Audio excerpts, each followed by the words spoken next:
Oh, Genital Warts Up, Oliver Aileron. This is Rob Zawistowski and Mitch Ray, fellow compadres for the Bleed the Future music video. Today we're sitting down on the casting couch and we're going to be watching our new music video, Bleed the Future. We're going to be picking it apart and giving you guys some insight on some of the dumb shit we added, some little hidden gems, and basically just, tearing it apart. If we got some beverages, we'll just jump in here. None of us have seen this. We sent it away to Zimbabwe to get edited, so we're not sure what this is going to be like. So far, it's terrible. It's pixely. All right, let's hit it up.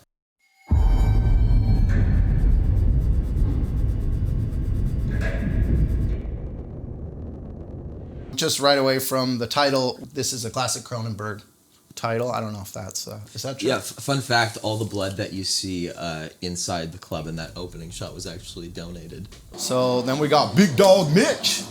Yeah, this is Mitch's big cameo in the music video. Yeah. You see he's wearing the Ohm Cult custom jacket decal. Yeah, and then those are the shitty VR headsets that I built last minute because we couldn't really afford to buy one or a few of them. Yeah, those headsets were a labor of love. I think you. Oh yeah, they kept falling apart. You and Toby. Yeah, me and Toby. Days. Days, just hanging out.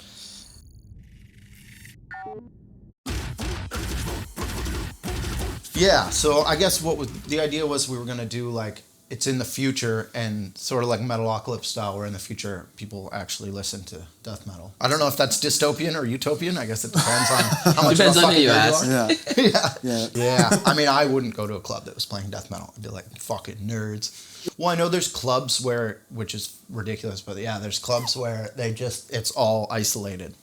So everyone's listening to the DJ on headphones, which seems really ridiculous. So I think that was kind of part of the idea. Yeah, conceptually the idea, sort of concept that people are together in one place and yet sharing this experience where they're actually isolated from each other. Yeah, the way Ollie described this concept was like a near future parallel universe where the most popular mainstream genre was your genre.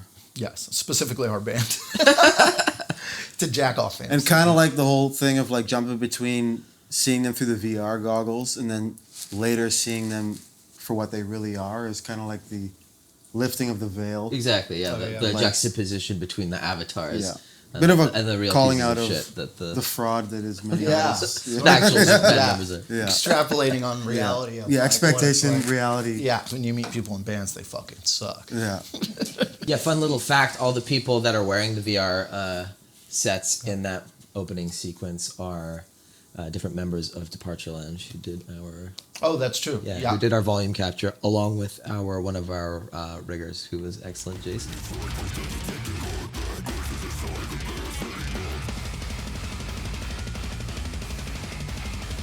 We wanted it to seem like it was going to be a more standard music video that would have some subplot and then but keep jumping back to the band performing. And I don't think we ever go back to that footage. Yep. The funny thing is I have that entire song edited already in that VR. Yeah, so that was just a huge waste of money. Yeah, but we could put that out.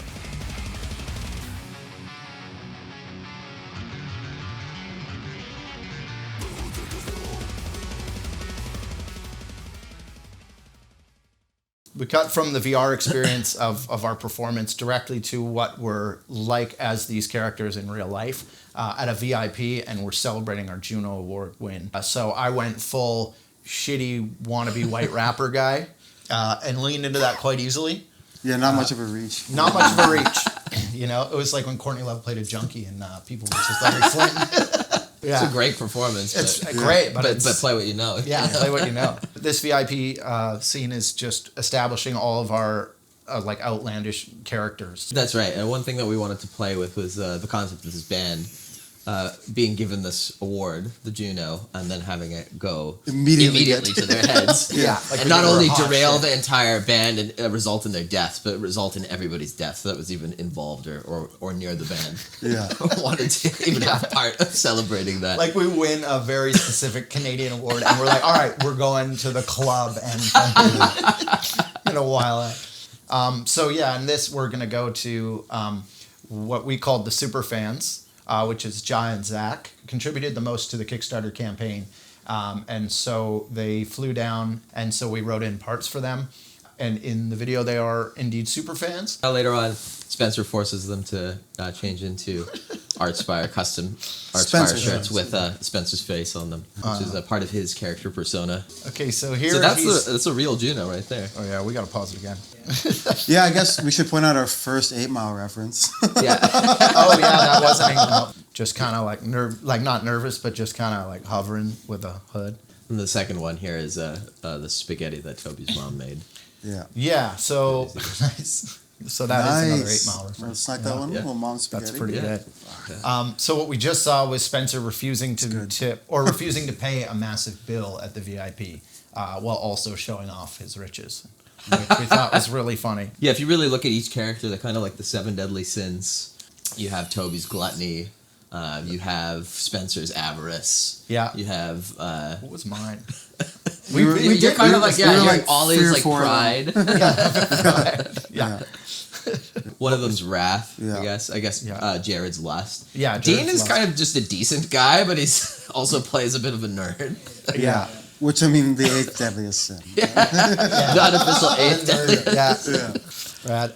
And then for Toby's character, we just wanted to go super Italian racist, I guess. I don't know how else you. Well, no, describe it. race. I don't know about. Well, I think not you might be racist 'cause it's conflating those Italian. terms, Yeah. which is fair. Yeah. Yeah, I mean it's totally I would fine. say it's indulging in a funner stereotype. Yeah, but for this we wanted to do like a Naked Gun kind of thing where because I made the pastas for Toby and came I up thought your with. brother made those pastas. No, I made the pastas. He Oh, did you the made sandwiches. Yeah, he tried to make the pastas, but he kept kind of coming up with this wacky shit, and I was like, "That I don't want to do that. Toby has to eat it."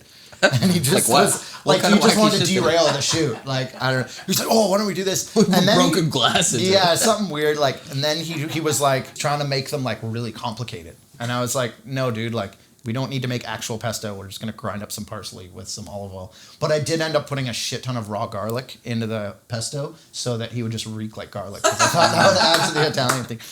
And we wanted to do, each time you see a pasta, it gets bigger. So the first one's kind of small. The second one is really big. And the third one is like a comically oversized spaghetti and meatballs. So, I don't know. if And that they were picks up. apparently all delicious. Toby ate every last bit. And he's got his consigliere. Yes. Okay, so now we got... Yeah, that's also our first assistant director, Yeah. Joshua Zuckerman. Who did in an that excellent role. job. Yeah, Yeah. he was He just fantastic. sunk right into that. Great Yeah. energy on set. Really sort of Really united. really kept it people. afloat. Yeah, really Energy-wise. kept things peppy. Yeah, and did he have that Excellent tracksuit? MC.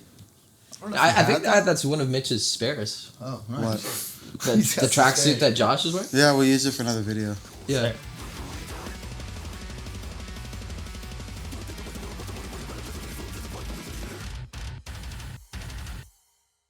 And then I guess here we introduce Dean and Jared's characters simultaneously, and Dean is just a straight D&D dude, dungeon master.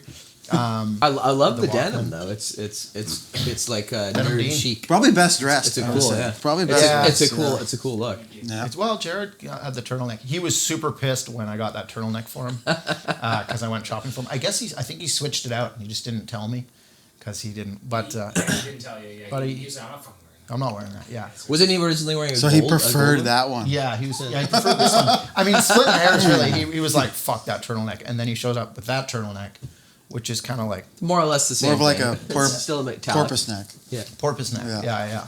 Can you talk about also how we always have a fan on? Oh yeah. That was a last minute. I think that was Toby's idea. Yeah, that was actually a great. That was awesome. So his straightened hair is always blowing, very effeminate, which is cool. And his character is sort of the slime ball at the club that's like the sensitive guy to girls, but then ends up using one as a human shield. Just thrown, you know. So basically, just being a total fraud, Yeah. which is pretty sick. Yeah, this was a fairly elaborate oneer scene that we shot on Steadicam, which was fun. We used kind of the majority of the extras that we had on our day, and kind of the entourage of our sort of like female sort of VIP characters, along with our protagonist entering the scene. And if you look to your left right there, you'll notice Kevin Keegan cameoing as our bartender here. Who was also in the first video. He was he was our cult leader in the That's first the video. cult guy. Yeah.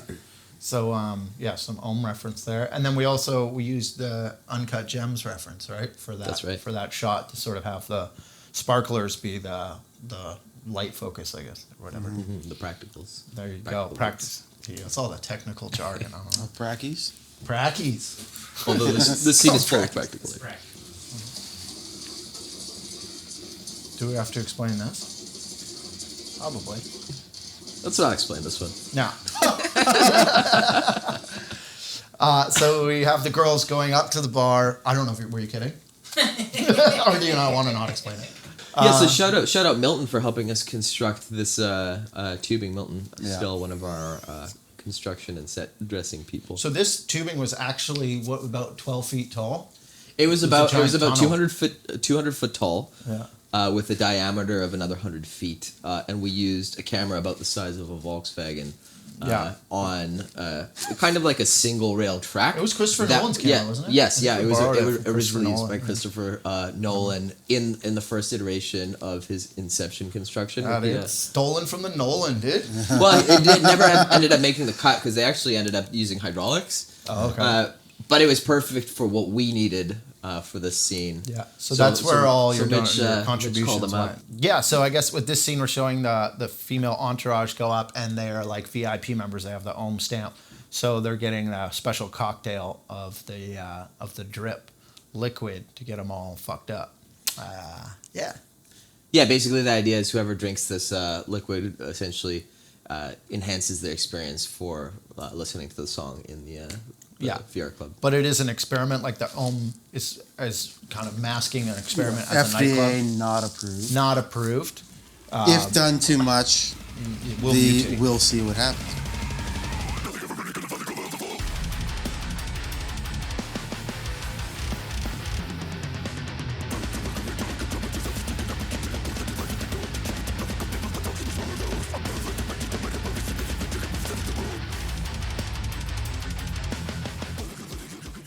There's a lot to talk about.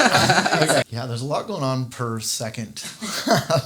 Yeah, because our story was so condensed and the song is so complex. It's fitting a lot of story beats into a very short amount of time. It was tricky because we basically we had to like basically narrow down a lot what we originally set out for this part. But it was essential to get like at least one bit to establish each character. I'll give props to all the band guys. You guys, performance-wise, exceeded I mean, my I guess expectations. Yeah, it was fun, and it was something that we all were stoked to get into character because it was kind of easy characters to get into, I think. Yeah, that was pretty wild to walk into the shoot on the first day because I guess of just the scale of the production, and we've never really, I mean, we've worked on, like those guys worked on film sets, Spencer and Toby and shit, but we've never done anything film production-wise for the band of this magnitude, so it was like pretty nuts to go in there and see like how many crew were there. There was like I mean it was a fleshed out crew, so we had full departments in grip and LX and then we had our awesome stunt team, so we had a lot of different stunt performers and riggers and I think we definitely thought like I can't believe all these people are taking this bullshit seriously. Kind of, because we're like, what are we even doing? We just play like really. But you probably feel music. like that at most shows. Oh, incredible. Totally. Yeah. Yeah. Like, how is this? What are we even doing? Yeah, it was pretty sick. Which Rob was wearing like 9 different hats, leading the charge on this one, which was admirable to watch for sure. And even just having like the team of assistant directors on this one to help wrangle all the cast and crew and manage the locations and manage the parking. Yeah. To actually be able to like turn your mind off it a bit. Pretty quickly, exactly. And focus on the creative portions of it. Look how cute Dean is in that show. Yeah, he does look pretty dreamy there. Thank you. I guess it opens up with me matching the line from the song. And let's talk about that shot for a second. What do we 2000s rap video style. Yeah, but we wanted to also break the fourth wall at one point. That's right. In the video, just to sort of further develop this feeling of like a fever dream, which exists throughout with a lot of sort of unexpected turns and misdirections and experimentation. And that shot specifically, we had just like a really awesome sort of zoom lens, which we had to time with the line of the song with like metronome beats to the song. But credit to Ollie, he was able to nail it after 100 takes. So. Yeah, I'm the 100-take wonder. Yeah, it's all fake. So and then from that we go out to see Spencer putting his own face on the super fans and flexing, which is an awesome little snippet of his character that we got to put in there. And then we thought it would be funny because we hired some professional dancers to be some VIP girls, and we thought it would be funny if one of them was unexpectedly just also into Dungeons and Dragons, which would be like every nerd's fantasy. Yeah. To have like a super tall stripper be like, oh, I actually like Dungeons and Dragons too. Yeah. So in this scene, Dean is basically just like squirting in his pants right now. Squirting in his denims, dude. And there we got, what do we got there? We got Toby with his second pasta, which has a full lobster on top. Yeah, why don't you talk about this pasta a little bit? Let's pull it back. Let's pull it back. Let's Talk about the pasta. Let's talk about it more. Let's talk about the pasta more. I want to hear about that pasta specifically because that's one of the more like visually stimulating ones. I don't know what's going on with that pasta because no real Italian. I thought you made it, We're dude. great I thought you heavy made it. Parmesan on the lobster. on a full lobster, like unshelled lobster, which is so grotesque. You know that attention to detail in script writing translates from page to screen because look at the complexity and beauty and nuance of those pastas that we were able to accomplish. Like you don't know that you see a different pasta, but if you didn't see a different pasta, you'd be bored. Yeah, you take away the pasta out of these scenes. Yeah. Do you really have a There scene? is some merit to that. Like, For sure, yeah. like the over focus on details that like would seem like throwaway details.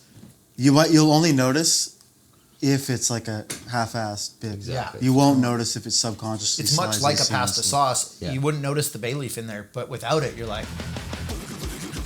we want to talk about that. We thought it'd be really funny if like, because Ollie's bit is he's, white guy who thinks he's black, trying to be a rap star. And the whole bit of like two black women being so unimpressed. And like, those are two good friends of mine who are very unimpressed with that kind of behavior. Yeah, So- even on set, And- they were and like, were. they were eyeballing me like, you fucking idiot. I was Yeah. like, it's a costume, kind of. Yeah, kind of, yeah. What do you mean, kind of? Yeah.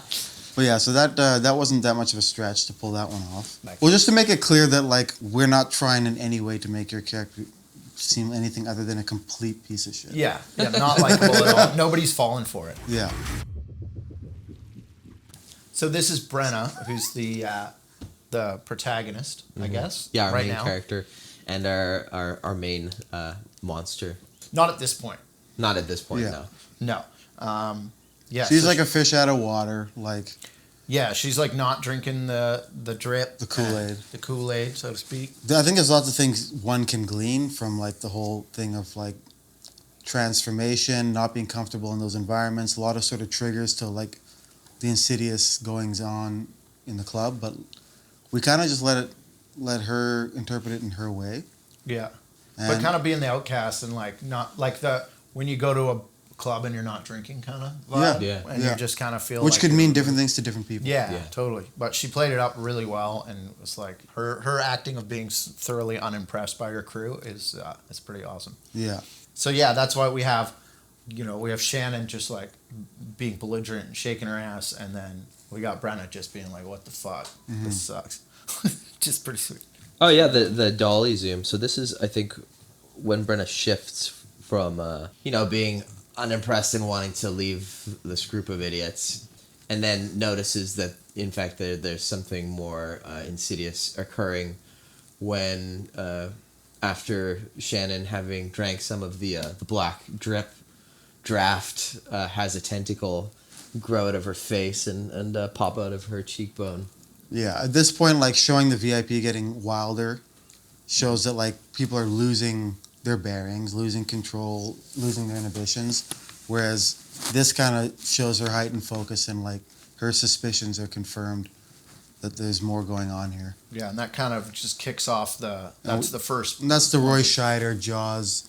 Yeah, Dolly it's shot. a dolly zoom, meaning that we're both moving the camera on a track, so there's a change in distance, but then there's also a change in focal length occurring simultaneously. This was also a part where Brenna was really showing her incredible chops, because, like, it was very difficult to make that motion fluid. So we had to repeat it over and over and over. Yeah. Yeah. And she, like, from take 15 to 2, didn't waver at all. Yeah. It was She just, sells it really yeah, it well. was Yeah, just evident that unfortunately, she's a pro. Unfortunately, we're having issues with our zoom control, so we had to manually focus and zoom simultaneously during this shot, which was very difficult, but we managed to get something pretty decent. So. Yeah, and this is the point where it switched from like rap video to the supernatural kind of element, and we wanted that to be a cool beat in the song where it just is. Now it's shifting gears as a video. So, and then you see the cellular divide. Yeah, that was actually Dean's idea to create these splitting cells. Which I thought was a good idea. Okay. So I animated some cells. Oh, you animated that? Yeah. Oh, nice. Oh, that looks great. Yeah, I made those from scratch. Oh, nice. Making cells. In After Effects with just kind of like different like vectors and just effects. jacked off in a petri dish, dude. My only two sperm cells. Two They sperms. don't have tails.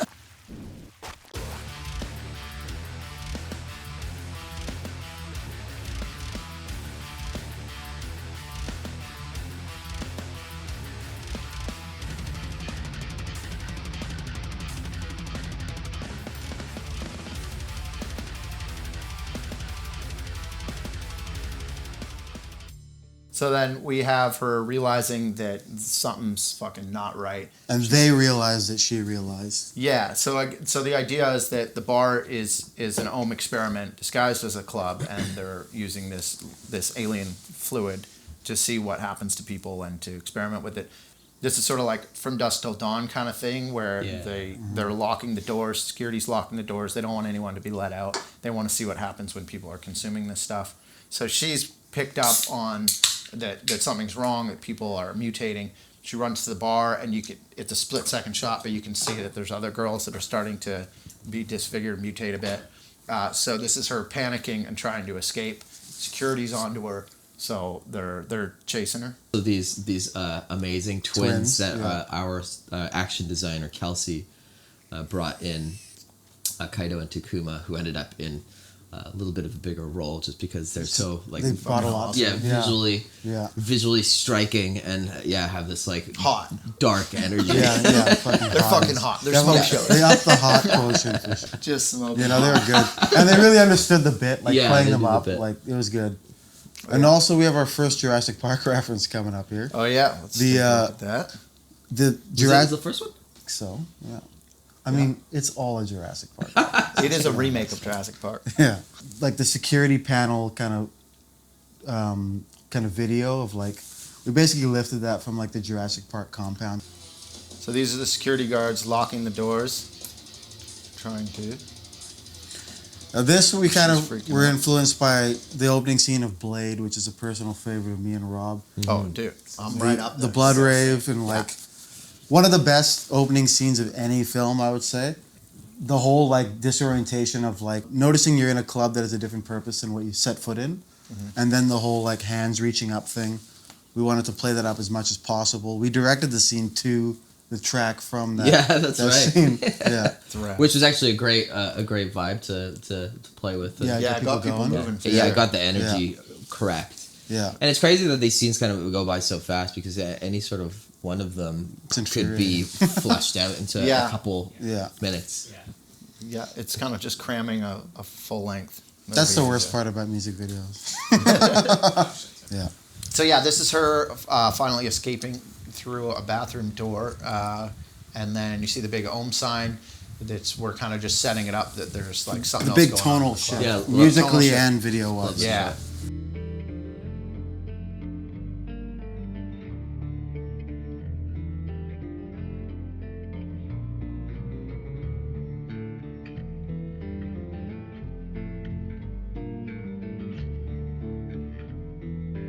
That's a reoccurring theme in like a lot of the Archspire lyrics and stuff, which is based on the Ohm cult from Japan. And there's some writings of people that have been abducted by the Ohm cult, and they recall just waking up in a bed in a room, and there's just a black drip in the ceiling, and they hallucinate, and then they're taken back to their house, and that's all they remember. So I kind of took that idea and used it here to see like a foreign non-Newtonian liquid that's alive and consuming, and also alters your brain and your physical being, and just what the cult would want to do with it experiment with it. So this is her discovering that there's a whole underground to the club, and there's something much grander going on than what she thought. My brother Aaron, who is on the effects team, we got him to sculpt a practical model of this drip that's just full of different faces. I think he put like a dick and a butthole in there too, just for fun. So we got that, and then we used that, brought that to Departure Lounge, and they did like a volume capture of it, and then built this environment for the cavern because we couldn't. They actually did a 3D scan. Did they do a 3D? Yeah. Oh yeah, that's right. Because we couldn't figure out a giant cavern to rent. You fucking idiot. Yeah, the volume captures were reserved for the different characters in the monsters. Oh, that's right. Yeah, I don't know. Yeah, We gotta yeah. talk about So who's sitting there. yeah, so now we have the Ohm cult leaders that are praying to this giant alien fluid, and then we have the cult members that are all bowing to it. And this was sort of based on the pitch drop experiment that I think is one of the oldest scientific experiments running. And it's with a non-Newtonian fluid, and it takes, I think, I could be wrong, but like 5 to 7 years or something to drop once. So I kind of mixed that premise with the Ohm cult and the black drip that people witnessed in the ceiling. So it's sort of the idea of witnessing something that is so far removed from your reality that it'll actually physically and mentally mutate your being. So this is what they're sort of praying to, and this is the cult's power and how they're harnessing it for supernatural endeavors. Essentially awaiting the next drip. And Yeah, so it's like a New Year's kind of thing. Exactly, yeah. And it's implied that from previous drips, those have been harvested and distributed into these vats to create a diluted version of these. Yeah, so it's kind of like their secret of it's like their ooze from fucking Ninja Turtles. Yeah. When we also did want to do like a Foot Clan reference with the cultists, sort of like they're monks, but also like the Ohm cult, they would have kind of soldiers that would go onto the trains with sarin gas and shit like that. Mm-hmm. So they're sort of half soldier, half monk kind of followers of the cult. Yeah, warrior monks. Warrior monks, exactly. So yeah, this is her just discovering all this crazy shit that's going on, and being like hypnotized by the pull of the drip. And those are me and Toby's dads as the cult leaders, and my friend Colin, because he looked like a cult leader. And also Nerida's brother, cloned and duplicated. Cloned too. a million times.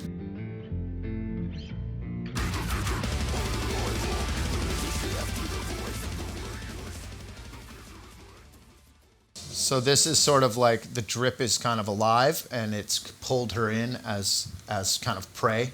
Why didn't you mention the reference you gave her for like her? Oh yeah. Her body mannerisms. And Yes, yeah. We were studying Isabella Adjani's performance in I think it's an '81 horror film called Possession, which has a lot of similarities to some of the aesthetics in this. Oh, there's a huge tentacle monster in it too. Yeah. But anyways, there's a scene where Isabella Adjani, she's impregnated by the tentacle monster, and then she like miscarriages the child in like a subway, and she goes through these contortions. And Brenna studied that performance specifically for. I guess 28 Days Later was a bit of a reference too for like the body, like the jankiness of the body language, but these moments where you can feel they're like feeling the fluid kind of course through their veins. Yeah, that makes sense. So she's kind of absorbed the drip as it's doused her, and then we really wanted to do like a full old school style transformation scene, like American Werewolf in London kind of thing. And just because, I mean, I think a transformation scene as a full music video would be really cool visually. And so when we had this part of the song that, that it's slow, so we wanted a nice like draw it out wide environment for something slow and ominous. Something and then, a little bit more expansive compared to some of the more frantic. And then when the song kicks back in, we just thought, a full practical transformation would be really cool. And we didn't want it to be too quick because it's like, she's just transforming, but like kind of like her trying to make sense of it in real time, her character. So like there'll be moments where it might feel like she actually enjoys what's happening, or like is in fear or confused, and like all of that kind of plays in how she plays.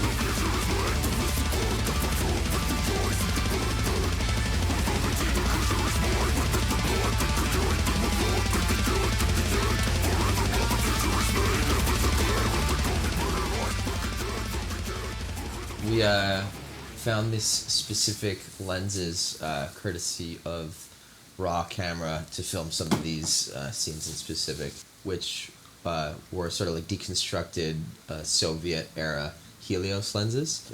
The special ability to remove the back element of the lens and then put these gobo style cut pieces of sheet metal in, which created all these like abstract aberrations in the lens, and it was cool because we were able to create this like almost like molecule that appears in the bokeh of the out of focus areas, which is supposed to represent the chemical compound that's entering her bloodstream. Yeah, it adds a total psychedelic like overtone. And the way they were doing this is they were off camera with like wire, literally puppeteering it in real time, which gave us such an incredibly organic kind of look. So I actually like went in and removed all the fishing wire from every frame. Yeah. And then how that eye kind of like bloats like that, I'm animating like a liquify tool in After Effects to kind of like make it feel like bulbous and sort of amorphous. Mm-hmm. So another combination of practical and VFX.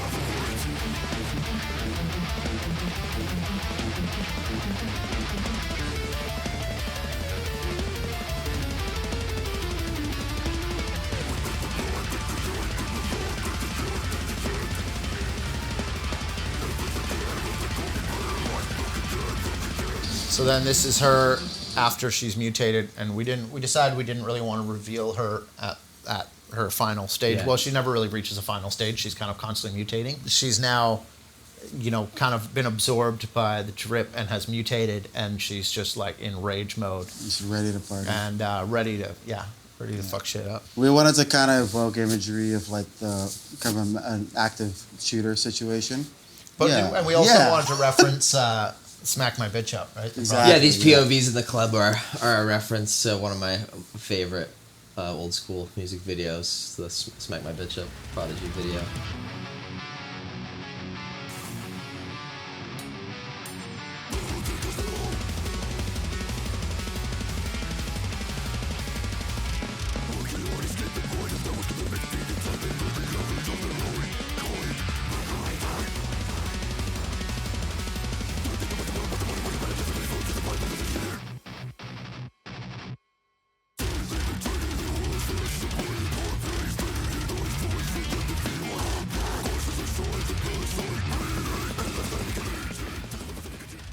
So yeah, this is when she starts going after the band. We kind of wanted to set it up where, because the general nightclub kind of setting for a music video is like generally pretty misogynist, and so we thought it would be cool to flip that on its head and have like, this like bar star kind of looking girl, and just like, and they're like fucking up these morons, right? Like, Yeah. just coming for revenge. And yeah, I mean, this is when the climax of Toby's pasta eating, where I made those meatballs and they were about this big each, and they probably didn't taste very good. It's just straight beef. They look delicious. Yeah, they look good, but that's very pleasing. It's just a brutal bowl. And didn't you have to just keep gorging on it? Yeah, he didn't complain at all. No, He gained like 10 pounds that day. Yeah, This is one of my favorite shots here. it's a great shot. This is one of like the showcase stunt moves, like the cable two pull of our under stunt the performers here, and then our rigger Jason is literally just pulling a cable to get these girls off the couch. Just yanking them both down. And this, we wanted a bit of foreshadowing with the meatball and the Great spaghetti. We came up with that idea where we were like, he's like twirling the spaghetti around the meatball, and then he becomes the meatball that gets twirled up with the spaghetti, which is the tentacle, which we thought was a great idea. It's a cool visual, man. Yeah. Super highbrow. Yeah. Jurassic Park reference right here. Well, yeah, that was When first Jeff Jurassic Park Goldblum's doing the whole like, when Jeff Goldblum decides to not make it all about himself. Yeah. At that point in the arc. As Yeah, he likes And then he to do. starts doing that, so we decided to reference that for this bit. Yeah, and using the Juno was that came in kind of later. That was a later kind of right, wasn't it? To use the Juno, but Yeah, I we think also originally it was going to be his phone. yeah, But that's right. It seemed so perfect that he had been sort of fawning over the Juno. Matched in his the VIP, character to so- do that, Yeah. and also his character to just see Toby die, and then instead of like panic, be like, "Oh, I got control of this situation. Like I got this." So that was something we added in a bit later. Yeah, this blood rig was really just impressive stuff. We tested this pretty extensively. leading up to the shoot, and it was one of the more fun ones to implement. And then so this is the reveal of Jared's true character, where he is using Kelsey as a human shield to protect himself. Yeah, this is one of the That's best. one of my favorite shots. Also, one of the best stunts in the video as well. And that was an interesting shot to coordinate, right? Because we couldn't actually we would have to do a full head cast and a full fake head to pierce through it. So we had to map the shot out properly so you see her reaction first, and then he turns, and that way you visually you think that it's pierced through, but that the application's already on him. That was an intentional thing, right? To start out where she's sort of eye level, and then as she's killing, she's like growing. So yes, exactly. She's getting taller, and that also just makes Kelsey look more vulnerable in that moment before she gets clobbered by the tentacle. And that's like a real legitimate hit and pull there. Yep. And Kelsey took that full hit just straight onto the ground there as well. So this is from like Lord of the Rings when the ring race. They entered the what's the name of the inn? The Prancing Pony. Yeah. You could have just been making that up, and I would. No, it's true. That's what it is. No, Yeah. That's what it's already called. So yeah, that like barkeep guy is just like petrified. Dean just Dean completely nailed understood the bit. No, this was It's a good lot of side by fun. side shot to Yeah. compare. Yeah, probably the most on the nose reference of the whole thing, I'd say. If you look very carefully, and this is a little subtle touch, if you look in the reflection of the monster's eye, you'll see Josh cowering, but it's only a brief couple frames. I love this shot too, and this was actually just like a clever solution to not have to move the lights, because the lights are all where you would be looking if you're looking straight at Dean from that perspective. So the solution there was just like hop up on a big ladder and shoot down, and it makes for a great shot because it plays as the monster's POV, and implies that the monster is growing bigger and bigger. It makes him look really pitiful. A little platoon reference. Yeah. Oh yeah, little platoon. And we did like a little sort of tracking key on the back of Dean's denim jacket, so we could actually put a hole through his body there, and shot that with plates. But at the beginning of the VIP scene, when Dean has his Dungeons and Dragons book, it's called the Tavern of Terror.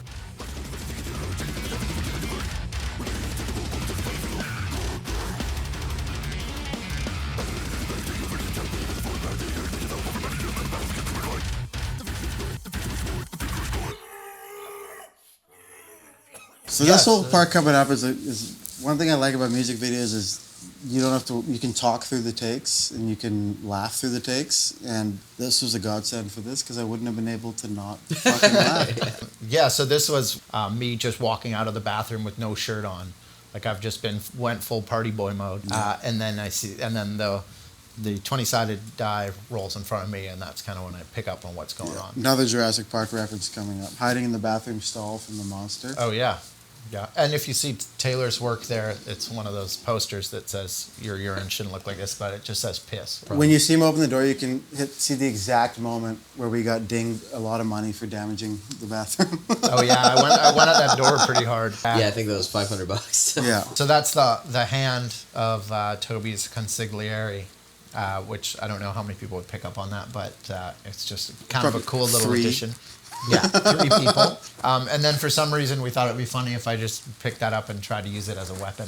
And we wanted this to be the finale death just because it's the most gross and just over the top. Humiliating and degrading. Yeah, most humiliating. I wanted to just go from like thinking I'm super cool and to just getting like impaled up the ass. Everything was concocted around this. I want to be airtight. Yeah, Ollie did his own stunts for this. Yeah, it took a while to gauge down to be able to fit that size of object up my asshole. Yeah, and also demanding to have your shirt off because the fall onto the tiles, I'm sure, was uncomfortable. Oh to yeah, say the that least. sucked. Not only that, but you had to wear like a special type of harness. I think they call them like Hong Kong harness. Yeah, Hong Kong harness with just straps below the around your waist. waist. That's a sick name. So I had to go in beforehand and test out the balance, and you have to try to balance on just like your big toe to try to balance. So for the finale shot when I'm suspended, and then have to arch my ass out to make it look like it's going straight through my ass and out my mouth. So very degrading. Also lying on a nightclub bathroom floor. Our riggers, Sean and Jason, really took this scene to the next level too. Yeah. Well, because I had to highlight get it. out of the bathroom with no shirt on. I had to be Exactly. party boy. Which makes sense. Yeah, because I came to party. And also because I was like low riding and I had the boxer shorts. So I had to hide the harness. Yeah, we had one take where where you got. Oh, because they pulled. greased up the floor. Yeah, we did a take first, I think with shuffleboard wax, but it wasn't really working as well. And then I think we just used a bunch of like water and KY jelly. And then I just went then the way next faster. was like super slick, and you went straight Just into the smoked my side elbow. of the wall. Yeah. Yeah, I'm surprised you didn't get more injured than you did on that. I mean, my elbow was fucked for like 2 months. Was it? Oh, yeah. Yeah. It was pretty sick. Nice. And it was just that one take. Yeah.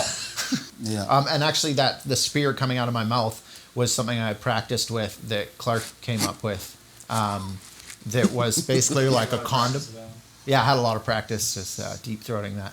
But he made a tooth form for my teeth, and then basically a bag that had latex on it was painted that I'd have to stuff completely into my mouth, and then latex as the bag, camera, yeah, I stuffed a latex bag in there.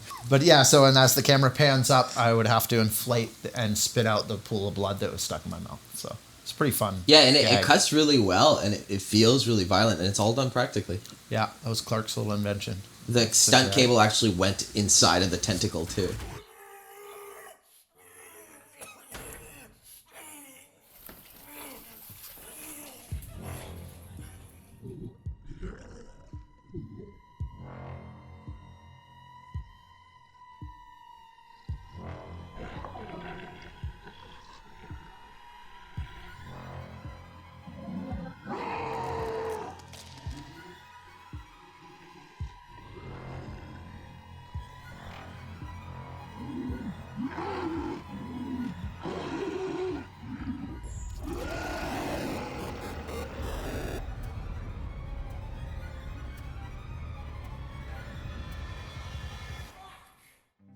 This, we wanted the finale shot to be after the song stops, just for the impact and just to be like the finale of the gore. But yeah, but basically having an image that you would see on like a brutal death metal t-shirt, but actually filmed. The monster prosthetics was shot on stilts. Each tentacle was shot separately, and everything was composited. And the 3D scan of the club got recompiled in post, and this is all. Yeah. Just a little movie magic. So I think last minute we decided we wanted to have a witness left over because we thought it would be creepier if there was someone that could experience this rather than it just happening in front of nobody. Yeah, it plays into the POV, and the reaction always sells. Yeah. Plus, yeah. we established her as like the first kind of POV that kicks off the video. So revisiting it kind of wraps it up in a little bow. We were all individually shot, suspended with the help of the stunt team, and then put together in this environment. These closer shots were filmed with an LED wall. Yes. I'm asking Rob because I don't really know what it's Yeah, called. these were shot. The close-ups were shot on an LED wall, where we used parts of the virtual environment to create backgrounds. And then we decided to add another. We had a blood tube that was pumping my ass blood out, and then we decided to add a shit tube as well, just for the extra chance of getting kicked off of YouTube, which was a great day to shoot that because. Can you please explain what this shit was made out of? What was the shit made out of again? Like a muffin. Oh yeah, we took because they had bran muffins on set, so we took one of those and mushed it up. I think Clark did that, and Clark was very stoked to make a shit tube, and so he had these tubes going up right up against my crotch. And he was behind me, like, blowing shit through the tube. Yeah, I think Clark is, like, hiding behind your leg and blowing into the shit tube. Blowing Pig and into the shit. shit tube, which was really kind of gross to fucking look at. And me and Toby's dads were on set that day, so they were, pretty proud of us, I think. Yeah. And then they saw this and were just spraying shit out of, getting, like, rammed up the ass and just spraying shit. And we had to bring back the janitor, of course. I'm so glad that you guys pushed for that too, because it really. Yeah. We had a totally different ending, and this ending is actually quite a bit better. Yeah, we had to bring the janitor back, and in the first video he's whistling this song, so it's cool that now he's in this setting of this song, but he's not whistling anything in this one. Yeah, we didn't expect to make a music video for this song, so that just happened to work out that's great. true. It's a The little way Fucking that's algorithms, right? Yeah, dude. I've been seeing like sevens everywhere, dude. I love what the production design team led by Kathleen did with this in conjunction with Nerida.